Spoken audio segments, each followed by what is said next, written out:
Okay, go ahead, John. Okay, good morning. The Economic Development Historic Preservation Committee. It is May 5th at 8:30, and I guess we'll start with attendance. So we have Dennis Brennan, town historian, Kevin Walsh, planning board chair, Dart Strayer, conservation advisory council chair, Elena Finnan, town attorney, Trish Bergami, planning, Matt Yetto, engineering, and I saw Jean Fody representing the supervisor's office here. Very good. And do we have any comments or concerns from the public this morning? I did not receive any, and there's no one online. All right, and that brings us to the minutes of April 7th, 2023. Do we have a motion to approve those? I'll make a motion to approve the minutes from April 7th, 2023. I'll second that. Any discussion, changes? All those in favor? Aye. And they pass unanimously. And that brings us to our resolutions. I'm just gonna make sure that my noise is working. So the first resolution, is a carryover from last meeting, which is to make the secret determination and call for a public hearing on the special use permit for the 3900 State Street.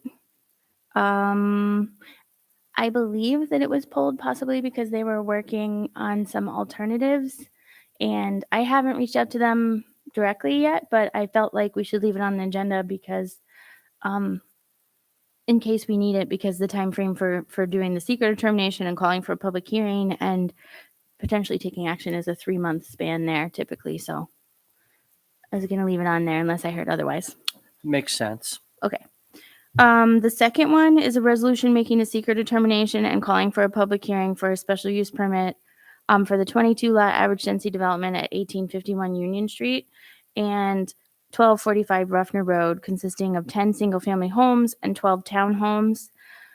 The planning board is currently preparing a possible recommendation to the town board, and just let the record show that Beth Greenwood, the comptroller's office, is here.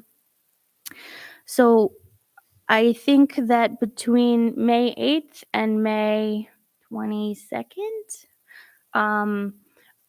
the planning board will have a recommendation to the town board on the Mohawk Golf Club. So I do want to put it on there. I did want to note, I was discussing this with the town attorney, that if in their review of the forms and the recommendations from the Conservation Advisory Council, if the town board does feel that they were going to adopt a positive declaration on the seeker, you wouldn't call for the public hearing, but we can work that out at the agenda meeting and as it moves forward. But if the town board is considering calling for a positive declaration, then this would just be a resolution making a seeker determination. Okay. The third resolution is a resolution appointing a new chairman to the Zoning Board of Appeals. I believe the supervisor's office and myself are in alignment to recommend John Hoke. He's been on the Zoning Board of Appeals for quite some time. He's an attorney. I think that he understands the process and procedure that has to happen, that a chair needs to understand. And I think he would be a good replacement. So I'm hoping that the board will accept that. And kind of in parcel to that, I wanted to do a resolution recognizing Keith Frey's years of service to the town. I need to check with Michelle Martinelli, but my guess is 20 plus is what I'm guessing, or it's got to be close. So I think when somebody has worked that long and hard for the town of Niskuna, I like to recognize their service. I agree. E is a resolution restructuring the planning department. Clark successfully passed his civil service test, and when we were hiring Trisha Bergami, and we have been looking at all the different titles in our department, and our titles are outdated and they don't really reflect, even within civil service, what we do. For instance, I have a planner 1 title, which isn't even a supervisory position, and I supervise 2 departments. So what we talked about doing is shifting the titles so that they align more closely with what we do. This was something that we talked about during budget season, and it's fully budgeted in the budget. We just had to wait the time in order to make sure that Clark could shift into a planner one position, and we could do it all at once. All right, yeah. So what do you think? You do it all at once? I think we can do it all at once. Yeah. Okay. Yep. I've been working with the comptroller's office on it to just make sure that civil service is good and that we've got the right time frames done and that it's the right time for when we budget it to happen. So I'll just need the appointment forms for both of those. Very good. okay. F is a resolution appointing a person to the historic committee. Please remove the word preservation committee on the agenda. We have two historic committees, historic committee and historic preservation committee. And we would like to appoint Rita Rowney, May Rowney, to the historic committee. She was on there before. She's currently a member of our comprehensive plan committee, and she's really amazing. Because we've already appointed her, I didn't attach her resume to the email, but if anybody would like to see it, I'm happy to share it with you. I do have it, and she's just been a wonderful addition to the comprehensive plan committee, and I couldn't recommend her more highly to the historic committee. G is a resolution to purchase a pavilion for River Road Park. This is tentative. I'm still trying to, I reached out to Ray, and I don't think I copied Matt actually, but the pavilions that the town selected to purchase after getting like 8 quotes are on a Pennsylvania purchasing site, but I don't know if that's one that we're subscribed to. So I just have to follow up and see if that's something that we can purchase from or not. And then H is a resolution awarding a contract for the climate grant RFP. My intern, Jack Connolly, who has one week left at our department, which is very sad, but he's going on to a big job, so we're very excited for him. He actually put together a climate grant RFP. So there's a possibility that we could get this out here within, early next week. I don't know that it has to be out for too long. It's not like construction. And so potentially we could have a name by the end of this month, if not next month. And then the last thing is, and this is really discretionary at the board's choice, but the resolution adopting Complete Street priority letters. Complete Streets puts together a list of priority letters every year for the state, for the county, for the town, and for the schools. I think it's okay if everybody looks through them and they just want the Complete Streets to send them. I know the town supervisor has signed them in the past, and it lends more weight to them if the town of Niskuna adopts them, but you don't have to. It's very discretionary how you'd want to handle the priority letters. But the idea is that we put together these lists and that we're making sure that we're touching bases with all the other different levels of government so that they know what our priorities are. For instance, for the state, I think our number one priority is safe streets or safety measures for Route 7, right? Because we've had so many casualties on that road recently. And then things like a school zone at Craig Elementary School on Balltown Road. Things like, I think for the county are, sidewalks, side paths on some county roads. The town, I think like we usually have the sidewalk on Cornelius there, little things that the town can do. And then the schools is typically updating areas in front of the schools to help children bike and walk to those schools. Thank you. Any feeling on whether or not we would want that as a resolution, or should I bring it to the agenda meeting anyway? I think that, are the priority letters done? They're done. Mhm. I think that they should probably be circulated To the whole board? and then Okay. the board can determine if they want to put it on for adoption.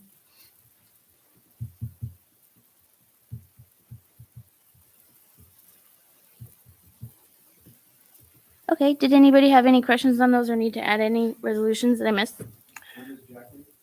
He leaves next Friday. We're going to have a little party for him. I'll email everybody.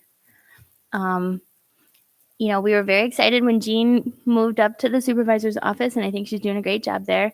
But it left a hole before we were to get Trisha, who's doing a really good job now, and we're really excited to have her as well. And without Jack, I don't think we would have made it. So he just came in at the right time, and it was incredibly helpful, and managed to do minutes better and faster than, you know. So yeah, he really helped us bridge a gap, and we very much thank him. And he's also been, I think, probably one of the most successful interns we've had in terms of what types of work he does. So he's not just a scanner, runner arounder. He does, like I said, RFPs, and he reviews planning files for me and stuff. So it's been a really good. The priority letters, will they just say what the priority is, or will there be suggestions like for Route 7 safety measures? Will there be any suggestions on there? Or will it just list a priority to be addressed? Well, the Complete Streets isn't technical enough really to suggest to the state DOT what, you know, would work for safety on the on Route 7. I do believe they've discussed things like island crosswalks. So, you know, Route 7 has that refuge lane, which we tried to do on Union Street, is build an island. So you were only crossing 2 lanes of traffic, and then you have a curbed respite before you have to cross 2 more. That's kind of a standard treatment that you can use, you know, to help people safely cross a 5-lane highway like that. And that may slow traffic. Yeah, and actually, I can never remember where he called it out, but the state just did a road diet on a 5-lane highway and very close to us, like Manans or Waterford or something like that. And there's a good example of, you know, planting and calming on a state road that the Complete Streets has called out to see if those treatments would work. Excellent. Thank you. So, under discussions, we've got 534 Stanford Ave. We received a letter from the town attorney requesting a donation for this parcel. I don't think it was a donation. I think you want to know if the town was interested in purchasing it. Purchasing. But basically, the person who owned the property is deceased, and her estate is asking if the town is interested. There are some back taxes owed, and I did call the county, and the county explained that this is on for foreclosure sale in the fall, and given the location and what the parcel is, the county they've already incurred the expenses they're going to incur essentially at this point for foreclosure. So they said that they would probably just deed it over to the town if the town wanted it. So, I mean, I can contact the person who wrote the letter and explain that to him, but I don't know that it makes sense for us to spend the money and pay the taxes on it and whatever else that they may want for it if the county's just willing to deed it to us essentially anyways. I agree. I do think a couple years back, we identified a variety of privately held parcels within our Stanford Park wild area, which is deed restricted as parkland. That came to us from the county. Deed restricted as parkland. It's actually habitat-wise connected all the way to the Albany Pine Bush, and could be an extension of the Albany Pine Bush Preserve at one future point if that was ever to come to fruition. But there are a small amount of parcels sprinkled within our parkland. No roads, no access, completely surrounded by undevelopable land. And this is one of those parcels. So I did recommend that we look at trying to get it from the county. But I agree with Elena, it doesn't make sense for us to pay almost $1,000 for it. So there's no real chance then of this getting auctioned off. Essentially what the county told me was that no, now that I've called and explained, and they were in receipt of the same letter. I think that their foreclosure attorneys had received it, but he just said that they would keep it off the auction list and then we could deed it over. So I told him I would stay in contact with him about that.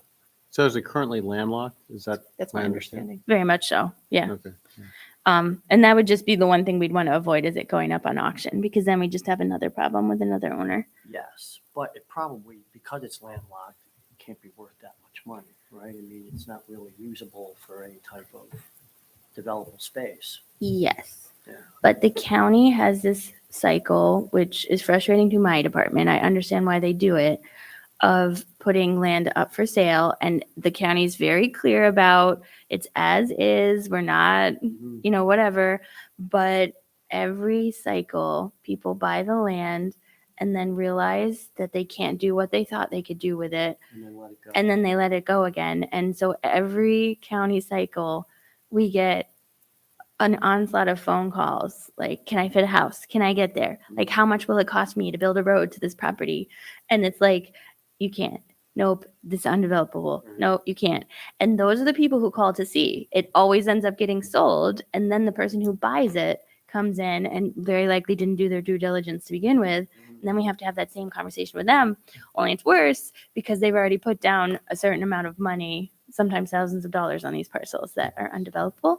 So especially with these ones that are so surrounded by parkland, my preference would be to keep them off the auction and consolidate them into our preserve. Definitely. Trisha's now, she's nodding because the auction's up right now and she's experiencing the calls that we get. So I was just speaking to the town engineer on a moratorium on the River Road sewer line. It doesn't sound like that's really ready for discussion yet. So unless anybody has any questions, I'll just gloss that one over. But I did have a really interesting discussion with a lady for the Lions Park train station who would like to set up a coffee shop in the Lions Park train station. Oh, we can't do that. Nope. Okay. So given the historical nature of the train station in the past, we've always said no to anything like that because the liability is just too big with having people in and out, and especially like appliances and different things. There's just too much that could go wrong, and we want to preserve the historical nature of it and not risk anything happening to it. okay, I will let her know that. She's got a couple other ideas for around this Niskayuna. They're all possibly challenging in one way or another, but I thought I'd bring it up because I would love to get coffee there. But I'm not saying it was, I understand the desire, but we also have to preserve what we can and what's, a gem to our towns. Also, Laura, my understanding is the building as it is now isn't up to safety codes. Yeah, because Jim's been working on that. Yeah. Yep. And I don't know if like maybe in the future, and I mean, it's not like we're a big enough town or anything, but like it might be interesting because Lions Park is the #1 visited spot on the Mohawk Hudson Bike Hike Trail in the Capital District. It gets something like 100,000 visitors a year or something. It gets more than that. When we Yeah. did the 2013 plan, we got a benchmark that was 244,000 annual visits. And it's even, and like CDRPC, I think, does pedestrian counts. And it's like, if you look at all the other stops along the Mohawk Hudson Bike Hike, the Oh, yeah, no, outlier, I agree. They said it's it was like the this number much one. higher than like Yeah. all the other stops. So I do feel like, I don't know, even like a food truck or some kind of a little cart for coffee or something there in the parking lot might work someday. Someday. The other issue with allowing people who are making profits to come onto town property is you can't just say yes. Like you'd have to go out for an RFP, and there'd be a lot more to it than just saying like, yes, this sounds like a great idea. Which makes sense because then everybody needs to have the equal opportunity to, Right. to be able to do that. Okay. Kevin, do you want to Yep. do the Yeah, thanks, planning Laura. board? Yep. See, we had one meeting in April 17th, so there wasn't a lot of actions taken since the last Economic Development Committee meeting. We did approve signage for 1757 Union Street, which is the Bank of America. We thought they might be on the agenda this week for some other facade modifications, but it turns out just painting the trim white. So that won't be on the agenda. So it looks like we're all set with 1757 Union Street. Under active, of course, as Laura mentioned, with the resolutions that are coming up, 1851 Union Street, the Mohawk Golf Club will probably be expect to be making our recommendation at town board at our meeting on Monday night, this coming Monday. So that'll, basically move it off the planning board for now and put it on the agenda for the town board. Aqueduct Road, Rivers Ledge, we're still waiting for them to come back in with their designs. We gave them some feedback regarding the building and the garages, and I believe they're off just doing their thing. And when they come back, they'll be put back on the agenda. Antonia Park, which is the Pulcinelli subdivision. We had our public hearing back in April. There were some TDE comments regarding drainage, stormwater, and we're going to review those on Monday night before that goes forward. We've got some action items there. And as you know, 3900 State Street, which is the Kia car dealership, we made our recommendation. So that's over to the town board now. When that comes back to us, if it does come back to us, we would have to work on site plan review at that point in time. I didn't see any new projects, and there's just a list of things that are outliers that we're waiting for action from applicants down at the bottom. We'll probably have to add Upstate Gun to that, Laura. He must be getting close on having something due, because he was supposed to take care of updating his building and increasing his storage so he could get rid of that Connex box he's got along Albany Street out there. So I have to see where that all stands. Yeah, I know Clark has been trying to keep track of those timelines, and his timeline was longer than we wanted to be because I think it was 2 years, but I think it's getting close to 2 years now. Yeah. Yeah. Yep. Meeting Monday night. Thank you. Thanks, Kevin. The zoning board has 5 cases for May, 2 fence variances and 3 setback variances. I think they're also going to have a busy June. For the grants update, so we haven't heard back on the Mohawk River Watersheds grant for the NRI proposal. We'll have to double check the timeline. I think that's getting close to possibly when they are announcing it, but I'll review. I know they had a pretty tight timeline in their reviews. And then if anybody drove down River Road this morning, you will notice that there is quite a few pieces of equipment between St. Joseph's and GE, and that's because the St. Joseph crosswalk is finally going in. They've removed a decent amount of the parking between the Mohawk Hudson Bike Hike Trail and the road. And again, you just can't safely land a crosswalk in the middle of a parking lot. We worked back and forth with the county and with the engineers on this over and over again, and there's simply not a way to combine the two. It creates very unsafe movements for the pedestrians that are in the crosswalk. So cars now have to go a little bit farther down Zenner Road and park there, or they can go to Blatnick Park and they can go to Lions Park for, kind of flat accessible surfaces that are plowed.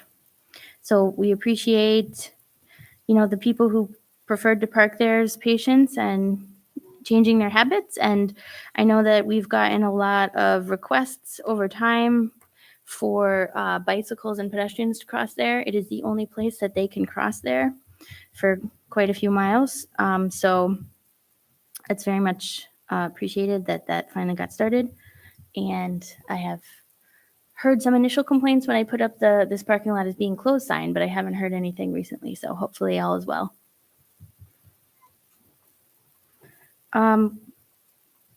Complete streets, again, I will circulate the priority letters that were adopted. And I think actually this is a Jean item, but they had a really good meeting with the town's grant writer, kind of outlining areas and ways that potentially we could fund things like sidewalks and side paths and things like that.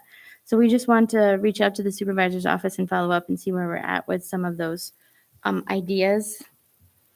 Tree Council had an Arbor Day on April 29th. It was moved indoors because of the weather and the condition of the grass, which made for a quite loud first half an hour, but it was very well attended.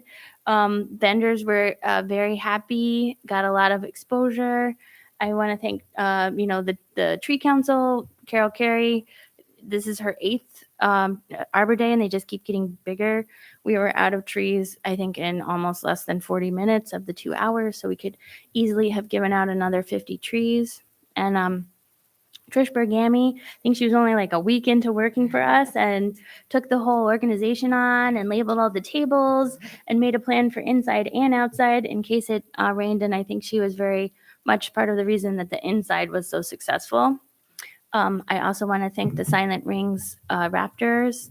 They were amazing. I was handing out trees near their table, and their birds were and the kids just gravitated right over to them. And I thought that was a really good addition to the Arbor Day. It did sound like they'd be willing to come back. So got a lot of excitement about our Arbor Day. I think it went really well. And one thing that we think may help next year is part of the reason that we didn't order any more trees is because we try to keep a certain budget for Arbor Day, and they have been getting more expensive.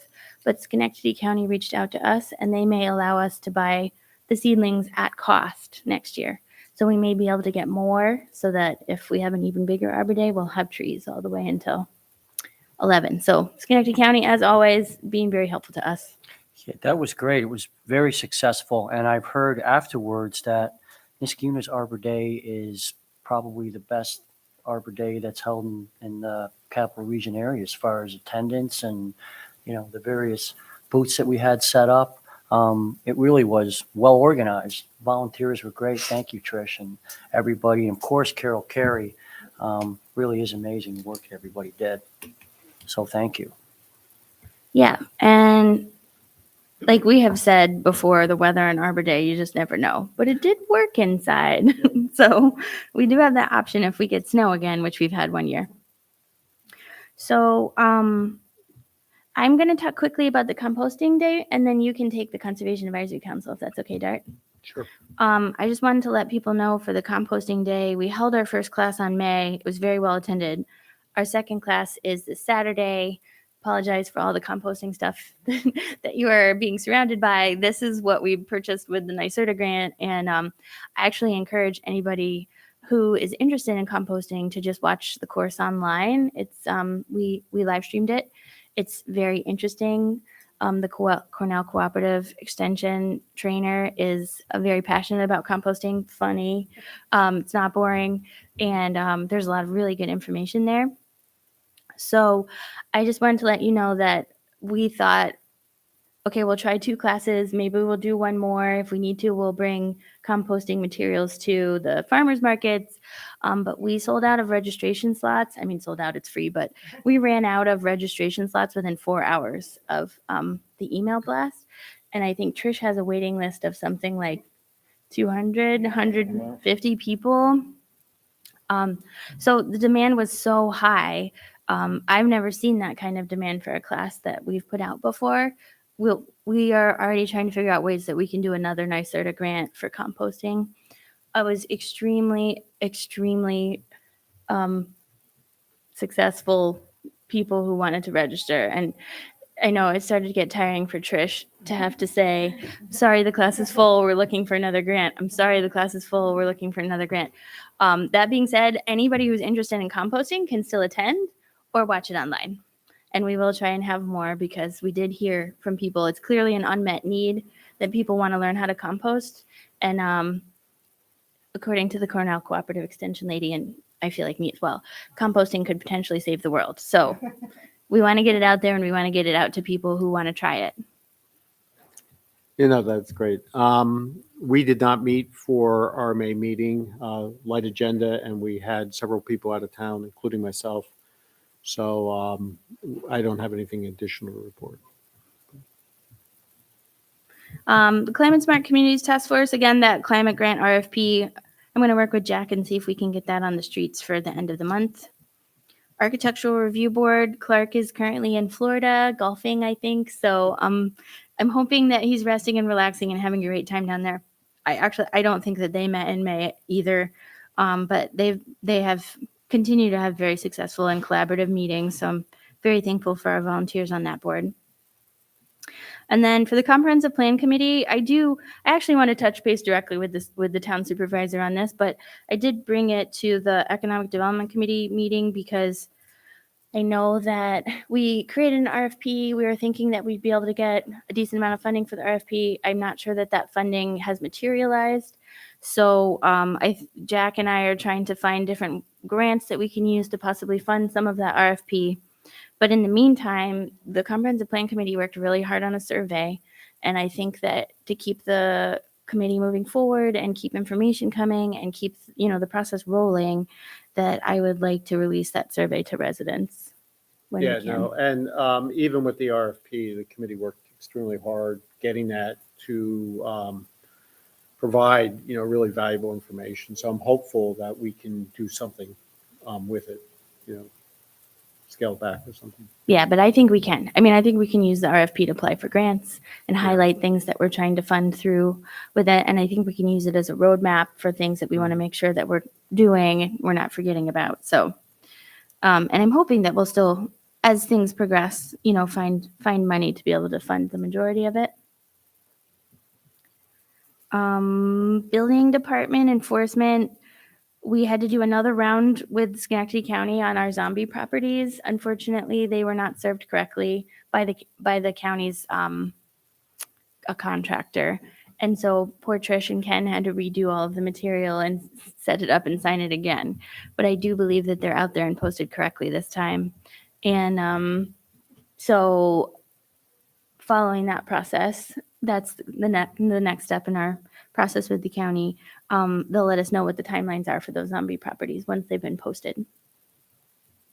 That was a 3-month monthly inspection process. And then an affidavit, we had the town clerk had to help us. She keeps all this stuff filed.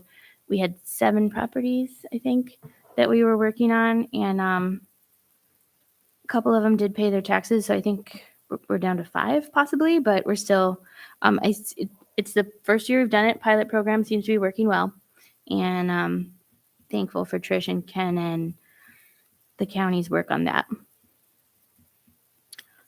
Planning department, I do not have an update on the Council Road sidewalk. The next step is looking for the quote on the survey. I didn't see Dr. Horton on the call today. So, Elena, did you have anything you want to talk about? Not really much. The only thing new I guess I have is that we have a code matter that is going to court in a couple of weeks. But other than that, not much new. That's just a notice in order that's progressing. Correct. And then Dennis, did you have anything from the historic? Just one thing, really. We are planning June 3rd to unveil a historic plaque at the Winnie plaque down at, well, it's near the railroad station, just east of the railroad station on the bike path. But just east of the railroad station, the Winnie home is still there. And we're going to put the plaque up there. Matthew Winnie Jr. was a businessman, an entrepreneur. He was a politician. He was very active in the 19th century in Niskayuna. So we got a grant and we got a historical plaque from Pomeroy Foundation. So we're planning on unveiling it that day. The people who run the art show, art store, or not, I guess store, but the arts in the railroad station are planning having a opening season event. There'll be artists there. They're going to try to get some music and a food truck, maybe. So there'll be activities going from 10 to 3, and the plaque will be unveiled around 1 o'clock. So come on down, a little bit more fun to have. And then, although it's actually not on the agenda, I did want to mention, I went to a CDTC meeting on Wednesday, and they mentioned to me that Cycle Schenectady and Schenectady County Public Library are having a bike safety training bike rodeo at Town Hall on Saturday, May 13th. They're going to try and send me a flyer, and I will try and post it on the website for anybody who would like to attend. This is actually not a Complete Streets event, but anytime that people can come to the town and learn about bike safety is always a good thing. So I will try and get the word out as much as I can about that. Excellent. Thank you, Ms. Robertson. Is there anything else for the good of the order? Seeing none, I'll make a motion to adjourn. I'll second. All in favor? Aye. Aye. And we are adjourned. Thank you.